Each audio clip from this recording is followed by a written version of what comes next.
हसन खां मेवाती जो है वीर गति को प्राप्त हुए, वो शहीद हो गए 12,000 सेना के साथ। तो क्यों नहीं आज मैं अपने राजपूत भाइयों से, अपने दलित भाइयों से, हिंदू भाइयों से अपील करूं कि मेवात के साथ ये बहुत बड़ा भेदभाव और धोखा किया जा रहा है, इसलिए बूचड़खाने मेवात से पूरे तरीके से बैन होने चाहिए, बंद होने चाहिए। सरकार इन बूचड़खानों पर बैन लगाए और आगे से कोई बूचड़खाना मेवात में नहीं खुलना चाहिए, ना ही किसी को परमिशन दी जाए, क्योंकि ये मेवात इलाका तो पहले ही बहुत पिछड़ा हुआ है, यहाँ पे गरीबी है और इस तरीके से यहाँ पे जो अस्पताल है आपको पता है उनमें बेड नहीं है, उनमें दवाइयाँ नहीं है, उनमें डॉक्टर्स नहीं है, स्कूलों में टीचर्स नहीं है, ऊपर से बूचड़खाने पे बूचड़खाना यहाँ पे आ रहा, फ्री जनता आखिर जाएगी कहाँ। सबसे पहले तो सर मेवात आज तक में आपका स्वागत है। सबसे पहले मैं मेवात आज तक चैनल का धन्यवाद करता हूं और जो दर्शक हमें देख रहे हैं हम उनका धन्यवाद करते हैं जी। तो अध्यक्ष साहब आप मुझे बताइए कि मेवात की जो जनता वो चाहते हैं कि वहाँ पे बूचड़खाने बंद होने चाहिए जी। तो क्या कौन सा एक रास्ता हो सकता है, क्या आपको लगता है कि बूचड़खाने बंद हो सकते हैं, या फिर आप मेवात के लोगों की इसमें कुछ मदद कर सकते हैं, क्योंकि आप हिंदू समाज से आते हैं और हिंदू समाज बहुत बड़ा समाज है हरियाणा प्रदेश के अंदर। मेवात इलाका तो फिर भी छोटा ही है, लेकिन वहाँ लोग बहुत कम पढ़े लिखे हैं और ज़मीन सस्ती हैं, लोगों की ज़मीनें खरीदी जा रही हैं, वहाँ पे बूचड़खाने बढ़ते जा रहे हैं। तो ये इस तरीके से आखिर क्यों हो रहा है? क्योंकि हरियाणा प्रदेश में बाकी भी बहुत सारे ज़िले हैं, वहाँ पर तो ये बूचड़खाने नहीं है। देखिए, समाज के आगे कोई भी ऐसी चीज़ें नहीं है जो बंद नहीं हो सकती जी। इसका भी प्रावधान है जी। अगर ग्राम सभा जी की पंचायत में प्रस्ताव पास किया जाए जी कि बूचड़खाना बंद हो जी तो बूचड़खाना बंद हो जाएगा, कोई बड़ी बात नहीं है जी। दूसरी बात, मैं जो मेवात के सिरदारों ने जी बूचड़खाने के खिलाफ आवाज उठाई है जी, इन सबका मैं बहुत बहुत धन्यवाद करता हूं जी। और पूरे हरियाणा के जितने भी जीव जंतु और पशु प्रेमी हैं जी, वो हमारे इन सरदारों का, पूरी मेवात का इसमें पूरा तन और मन से सहयोग करेंगे। अच्छा। और मेवात अगर एकजुट होकर लगेगी तो ये बूचड़खाने बंद हो जाएंगे, कोई बात नहीं है। अच्छा, बूचड़खाने बंद होने की शक्ल क्या है, मतलब क्या तरीका है? तरीका ये है ना, ग्राम सभा में, ग्राम सभा एक ऐसी चीज है जिसको हाईकोर्ट भी मानता है जी। ग्राम सभा में एक प्रस्ताव पास किया जाए और जिसमें 70% लोग जो 18 साल से ऊपर के उम्र के हैं, जिनकी वोट बनी हुई है, वो होने चाहिए और ग्राम पंचायत ग्राम सभा में प्रस्ताव पास करके आज भी उपायुक्त महोदय के दें और ये बंद हो सकते हैं, कोई बड़ी बात नहीं है। ठीक है, लेकिन जो बूचड़खाने के जो ऑनर है, जो मालिक है, वो तो दिखाएगा कि सरपंच ने रेजोल्यूशन किया हुआ उनके लिए, फिर क्या होगा? देखिए, उस टाइम किसी सरपंच ने कर दिया रेजोल्यूशन या किसी विधायक के दबाव में, विधायक के जैसा भी है। देखिए, सरपंच की भी गलती है जी। एक छोटे से, मैं तो नहीं कहूंगा उसने लिया है नहीं लिया है, लेकिन इस तरह का इतना बड़ा पाप नहीं करना चाहिए समाज के अंदर। हम 5 दिन के लिए या 5 साल के लिए सरपंच बने हैं, उसमें इस तरह का प्रस्ताव कभी नहीं करना चाहिए जो पूरी समाज के लिए, मैं कहता हूं कि मेवात के लिए नहीं, ये पूरे हरियाणा के लिए प्रदूषण फैलेगा आहिस्ता आहिस्ता। हमने जहां तक कुछ सरपंचों से बात की है, जिन क्षेत्रों में, जिन ग्रामीण क्षेत्र में ये बूचड़खाने खुले हैं, तो उन्होंने बताया कि सर हमें तो देखो एक्चुअली क्या है कि मेवात के जो सरपंच हैं वो बहुत ज्यादा पढ़े लिखे नहीं है कि भाई वो उन्होंने BCom की हुई है, फिर DMA या BA कर रखी है, वो तो ऐसे ही है ज्यादा 10वीं 8वीं है बेचारे। तो क्या है कि जो सरपंच है वो कहते हैं कि भाई हमसे तो ये कहा गया था, ये कह के बरगलाया गया था कि भाई यहाँ बच्चों को रोजगार मिलेगा, यहाँ पे बूचड़खाना खुलेगा तो देखिए आपके हजारों बच्चों के पर जॉब मिल जाएगी। तो हम तो इस बात से खुश हो गए थे कि भाई जॉब मिल जाएगी। अब हमें ये नहीं पता था कि भाई, क्योंकि उनको ज्ञान नहीं है ना इतना, तो भोले वाले हैं, और तो उनको ये पता ही नहीं था कि इसका कितना बड़ा नुकसान होगा, कितने लोग बीमार होंगे, कैसे प्रदूषण फैला। मान लीजिए फॉर एग्जांपल हमारे एक कोट गांव है जहां से माननीय विधायक इसराइल साहब आते हैं, जी जी, ठीक है, मरहूम जलेब खां साहब का गांव, उस कोट गांव के जंगल में भी एक बीफ फैक्ट्री बनी है, ठीक है। अब कोट गांव में अगर बीफ फैक्ट्री बनी है, मान लेते हैं कि मेवात की जमीन पर बनी है, लेकिन वहां से हिंदुओं के गांव कितनी दूर है बताइए आप? नहीं, कोई दूर नहीं। अगर 10 किलोमीटर प्रदूषण उधर जाएगा मेवात की तरफ, 10 किलोमीटर बहन की तरफ भी आएगा। बिल्कुल। तो ये सारे समाजों के लिए हानिकारक है। तो मैं ये चाहता हूँ किसी तरीके से इन पर रोक लगनी चाहिए। देखिए, प्रदूषण कोई जात नहीं देखता जी, कोई जीव नहीं देखता जी, वो हर एक के लिए हानि पहुंचाता है जी। और ये इतना बड़ा प्रदूषण है, एक आहिस्ता आहिस्ता हमारे मेवात के अंदर पहले कैंसर के मरीज को 1-2 साल में एक आध निकलता था, और आज आए दिन देख रहे हैं हम, नल्लड़ में कभी जाते हैं, हर चौथे आदमी को टीबी की शिकायत आ रही है। ये बहुत बड़ी समस्या है और इसके लिए हम तो ये कहेंगे ये बंद होने चाहिए, हर हाल में बंद होने चाहिए। और इसमें हिंदू समाज का और मेवात समाज का नहीं है, हम सबका एक समाज जुट होकर और इसको बंद कराना चाहिए। जी जी जी।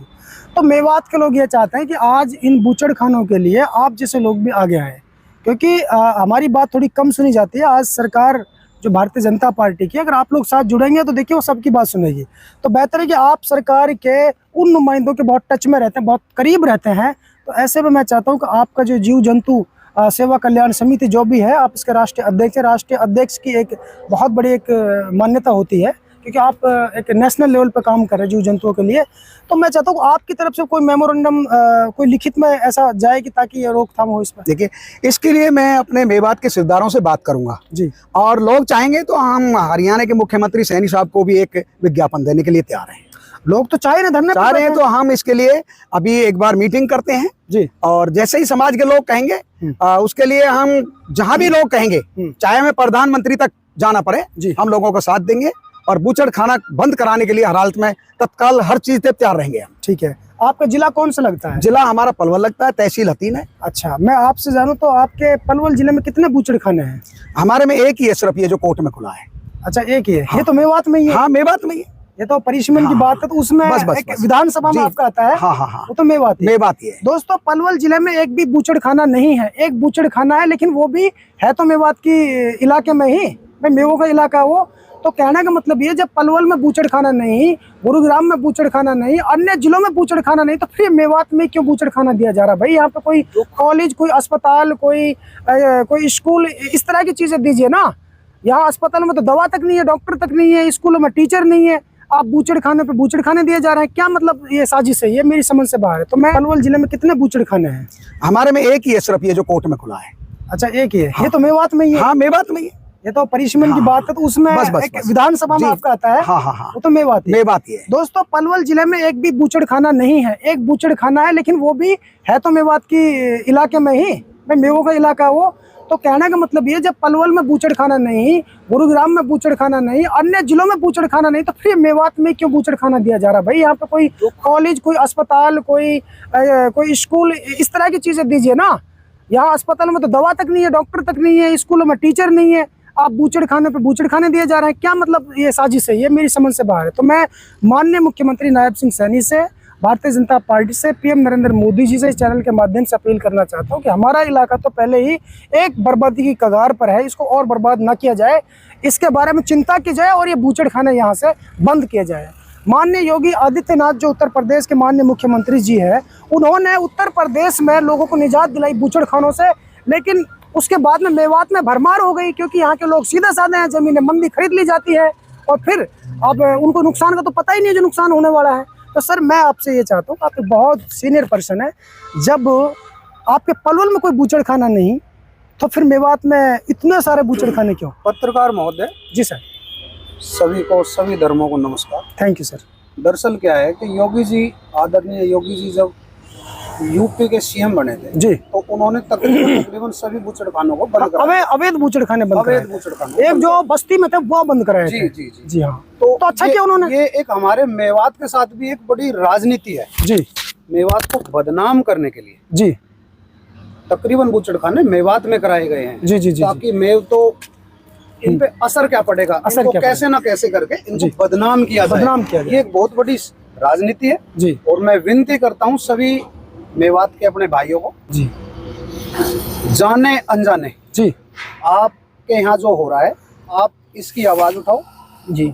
हमारे राष्ट्रीय अध्यक्ष जी हैं श्री लखीराम सोलंकी जी, जी, ये जीव जंतु कल्याण सेवा समिति के राष्ट्रीय अध्यक्ष है जी, और इनकी ही तरह मैंने भी एक संस्था बना रखी है, जीव जंतु पर्यावरण सेवा समिति। जी, पेड़ के लिए, जी, पशुओं के लिए, पक्षियों के लिए और मानव के लिए। जी। लेकिन दुख होता है जी, जो ये आवाज आज हमारे मेवात के छोटे से लेके बड़े मनुष्य जो भी इंसान उठा रहे हैं, बड़ा धन्यवाद जी। ये आवाज हम कई साल से उठा रहे हैं, लेकिन उस टाइम जब हम आवाज उठाते थे जी, तो लोग हमें गलत नजर से देखते थे जी। और आज जब उनको सच्चाई का पता चला, हवा प्रदूषण जी, बीमारी जी, कैंसर रोगी जी, ये सब उस पशुओं के काटने से जी, जो हवा में गंदगी फैलती है, इतना सारा गोबर होता है, खून होता है, खाले होती है, बारिश जब पड़ती है पत्रकार महोदय, बारिश जब पड़ती है तो बैक्टीरिया सड़ता है जी, सड़ने के बाद वो वायुमंडल में फैलता है, आंखें लाल होना, खांसी होना, गला खराब होना, कैंसर, ये महामारी का रूप ले।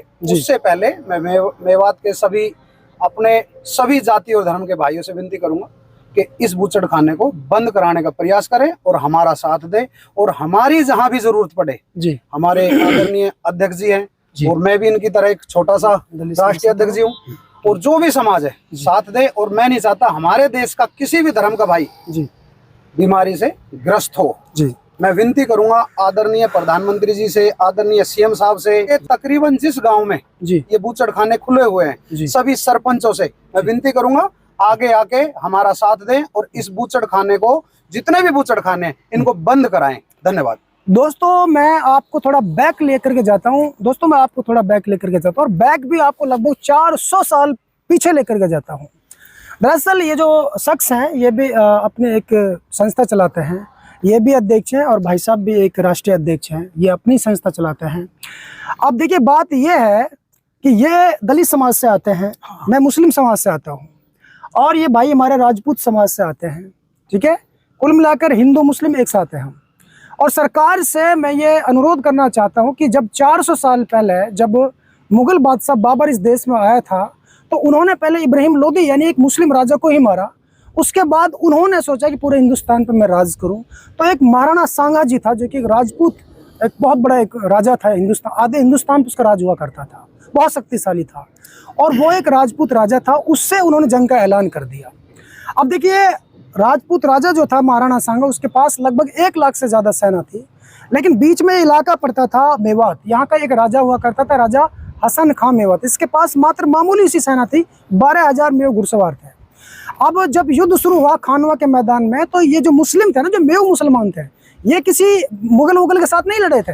मुगलों को ऑफर ठुकरा करके इन्होंने जो अपना राजपूत राजा था महाराणा सांगा जी, उसके साथ जंग किया बाबर से, और फिर बाबर के उस युद्ध में बाबर की जीत हुई। महाराणा सांगा जी और शहीद राजा हसन खां मेवाती जो है वीर गति को प्राप्त हुए, वो शहीद हो गए 12,000 सेना के साथ। तो क्यों नहीं आज मैं अपने राजपूत भाइयों से, अपने दलित भाइयों से, हिंदू भाइयों से अपील करूं कि मेवात के साथ ये बहुत बड़ा भेदभाव और धोखा किया जा रहा है, इसलिए बूचड़खाने मेवात से पूरे तरीके से बैन होने चाहिए, बंद होने चाहिए। तो सर इस पर क्या विचार है आपके? देखिए पत्रकार महोदय जी, मैंने थोड़ी देर पहले भी बताया जी, क्योंकि ये हमारे मेवात के जी, हमारे मेव भाइयों के लिए जी, ये राजनीति का एक विषय है, राजनीति की जा रही है इनके साथ जी। तकरीबन किसी भी राज्य में आप जाओ जी, भारत के किसी भी राज्य में जाओ, आपको बूचड़खाने नहीं मिलेंगे जी, और हरियाणा में खासकर छोटा सा इलाका, इतने छोटा सा इलाका मेवात, और आने वाले हैं भी, और भविष्य में मेवात में अच्छे अच्छे खिलाड़ी भी पैदा हुए हैं, योद्धा भी पैदा हुए हैं जी, जैसे आपने बताया, बिल्कुल सत्य उदाहरण दिया है जी। और आने वाला जो भविष्य है, मैं चाहता हूँ हमारे मेवात के छोटे भाई, हमारी बहन बेटियां आगे बढ़े, जज बने, अच्छे देश की अच्छे। अब हमारे मौलाना अब्दुल कलाम जी, आदरणीय मौलाना अब्दुल कलाम जी, बिल्कुल तो गर्व होता है। और आज यहाँ बूचड़खाना करने के बाद जी, बच्चे बीमारी से ग्रस्त हैं, माताएं बहनें दुखी हैं जी। ये पर्यावरण ये नहीं देखता पर्यावरण कि ये हिंदू है, मुस्लिम है, सिख है, ईसाई है, ये तो सबको अपनी चपेट में ले रहा है। और मैं फिर विनती करूंगा मेवात की अपनी मेव जाति से जिस भी धर्म के हैं जी, मैं फिर से विनती करूंगा, आवाज उठाओ, हमारा साथ दो। हम अकेले, मैं और राष्ट्रीय अध्यक्ष जी, हम कुछ नहीं कर पाएंगे जी। मैं से हम बनने में समय ज्यादा नहीं लगेगा जी। और जिन सरकारों ने इनको लाइसेंस दिया, सरपंचों ने जो ये रेजुलेशन पास किया, मैं उनसे फिर से विनती करूंगा भविष्य में आगे ना तो कोई सरपंच साहब कोई लाइसेंस दे, ना ही कोई परमिशन दे, ताकि हमारी मेवात की जनता, हमारी माताएं बहनें बीमारी से ग्रस्त ना हो। बस धन्यवाद साहब। दोस्तों आपने ये मिसाल सुनी होगी कि जब 1947 के दशक में जब अंग्रेजों को हराया था भारत में, तो तब जो है 1857 की, उससे पहले जब क्रांति भड़की मेरठ से, तो जब हिंदू और मुसलमान ने एक थाली में खाना खाया तो अंग्रेजों को लगा कि अब यहाँ ज़्यादा दिन नहीं टिक पाएंगे हम, और आखिरकार हुआ भी एक, हिंदू मुस्लिम सिख ईसाई सब मिलकर के लड़े और अंग्रेजों को भारत छोड़ना पड़ा। आज मैं फिर से कहना चाहता हूँ कि हिंदू हमारे भाई हमारे साथ आ चुके हैं, चाहे कोई सा भी समाज हो, हिंदुओं को मुसलमानों के साथ इस चीज में लड़ाई लड़ने के लिए तैयार है। भाई बूचड़खाने इस गरीब इलाके में नहीं होना चाहिए। इस चीज से जो है ये पता चलता है कि हमारा भाईचारा अभी जिंदा है, और जब भाईचारा आया सामने तो फिर सरकार को जरूर हमारी बात सुननी पड़ेगी। और मैं अपील करना चाहता हूँ सरकार से भी और मेवात के नेताओं से, राजनीति बिल्कुल ना करें इस पे। और कोई भी पत्रकार साथी, फिर कहना चाहता हूँ, लिफाफे के चक्कर में चक्कर ना काटे। ये जो छोटा छोटा लिफाफा ये देते हैं ना कंपनी वाले, ऑलरेडी लिफाफा तैयार रखते हैं, आप आवाज उठाने जाते हैं, लिफाफा लेके मुंह बंद हो जाता है। ऐसा कोई ना करे, कोई भी साथी ऐसा ना करे, और जी खोल करके इनके खिलाफ आवाज उठाएकर बूचड़ खाने बंद होने चाहिए। और सरकार से हमारी अपील है, आज हिंदू मुस्लिम सब साथ हैं और बूचड़ खाने बंद होने चाहिए। आखिरी सवाल मेरा अध्यक्ष साहब से, सर सरकार से क्या अपील करोगे? सरकार से अपील करेंगे कि मेवात के अंदर हम बूचड़ खाना बिल्कुल पसंद नहीं करेंगे। Thank you sir. और हर हालत में हम अपने मेव भाइयों का सहयोग करेंगे, पूरा सहयोग करेंगे। और ये है कि हम बूचड़ खाना कोशिश कर रहे हैं, ये भी बंद हो जाना, आगे तो खुलने ही नहीं देंगे, चाहे कोई परमिशन दे, सरकार दे, कोई भी दे। बहुत बढ़िया, नहीं खुलने, बहुत बढ़िया, बहुत अध्यक्ष साहब ने बहुत बड़ी बात कह दी है कि आगे से हम इनको खुलने ही नहीं देंगे। मेव भाइयों का सहयोग करेंगे, पूरा सहयोग करेंगे। और ये है कि हम बूचड़ खाना कोशिश कर रहे हैं, ये भी बंद हो जाना, आगे तो खुलने ही नहीं देंगे, चाहे कोई परमिशन दे, सरकार दे, कोई भी दे। बहुत बढ़िया, नहीं खुलने, बहुत बढ़िया, बहुत अध्यक्ष साहब ने बहुत बड़ी बात कह दी है कि आगे से हम इनको खुलने ही नहीं देंगे। और अगर कोई बूचड़ खाने यानी कि बूचड़ खाने खोलने वाली जो कंपनी है, जो भी ओनर है, जो कि चाहे वो अरबपति करोड़पति हो, वो कान खोल कर सुन ले इस वीडियो के माध्यम से कि सोच भी मत लेना कि मेवात में तू बूचड़ खाने खोलेगा। और अगर किसी सरपंच ने रेजुलेशन करके दिया बूचड़ खाने के लिए, तो वो फिर सरपंच जो है वो फिर अपनी खैर में दोबारा जिंदगी में ना तो वो सरपंच बन पाएगा और जनता उसका भी विरोध करेगी। इसलिए कोई भी सरपंच किसी बूचड़ खाने के लिए रेजुलेशन करके ना दे। तो दोस्तों फिलहाल इस अंक में इतना ही, फिर लेकर हाजिर हूंगा ऐसे एक ताजा अपडेट। तब तक के लिए आप मुझे दीजिए इजाजत। जय हिंद, जय भारत, नमस्कार। दोस्तों यदि आप हमारी इस वीडियो को फेसबुक पेज पर देख रहे हैं तो हमारे पेज को लाइक कीजिए, शेयर कीजिए। यदि इस वीडियो को यूट्यूब पर देख रहे हैं तो हमारे चैनल को सब्सक्राइब कीजिए और बेल आइकन घंटी को दबा दीजिए।